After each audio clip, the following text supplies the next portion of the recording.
Тиксы Россия синді шетін жахати этнография диктанты иртірілші. Пұшапсық шөрім Удмуртияда түстілген. Пастағызын манды 90 мың азыры кізі араласқан. Полы-полы оларының саны уламуқ кептілсіған. База аның сина шоныр арызындағызына тері үспары бысқан. Ирткін шыл диктанты Россиядағы прай регионырда паза 180 түрт хан шерінді 4 миллион азыры кізі пасқан. Хакас шерінің шұтық жалары шылсай пұшөрімге қолсылшалар. Ирткін шыл Хакасияда диктант пазырға 8 орын пүлтізің шүс азыры ашық көріс барған. Оларының пірсе национальный библиотеканың шылық иртіржан залында азылған.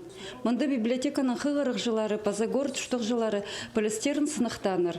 9-ты пазар алында республиканың национальный паза территориальный политика министрінің орынжызы Юрий Чертыков шоқ тұтқан.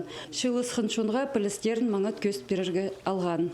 Россияда 190 азыр шон түштіпші. Ана мне мұндағы неме түшеден зорстенің межнациональный мир согласия бұлар керек, бұлғаны государствода. Анар межнациональный мир согласия бұлар керекті, побегін түрше неме басқа-басқа мероприятия ештішелер. Вот ол мероприятиялардың бірісі ол адылшы этнографический диктант. Ана басы неме керектір ол? Ана басы ол басқының кізі біліп алчы неме? Басқа чонарының культурасының, тілінің андар, традицияларының андар, историясын біліп алчы.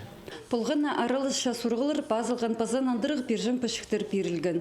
Диктанты үйде кепдің сықпен алайбатоғысты онлайн пазарға шәрер. Диктант бірлі күн иртірлі бенже аны интернет пастыра кішік қырлы сайының 8-ші күніне ептері толдыры базарға шәрер. Диктант пасшатханарға 45 минуты аразына сұрғылырға нандырығылар бері бізірге керек. Хайпре аралысшыларға 10-15 минута шетше. Бүкілі 30 сұрық темнел барған. Ол санды 10 сұрық регионың шутазының палғаластық. Көзідімге Хакас шерін маңыт пілшеткен кізі. Сол спилтеріндегі музей хайдық аймақта орнықшатқан орта танықтып салар. Мындық тоғыстыр болғанна кізіні пасқы қонжық шонырының кибірлерін паза оңдайларын өтірі пілерге қығыршы. На немен оның танызарға паза анаңандар пілістерін алғадарға оңдай перші. Диктанттың салтырларын кішік қырлы сайының 11-ші күнінде піліп аларға шәрер. Надежда Баргаякова, Алексей Бурнаков, хабарларға.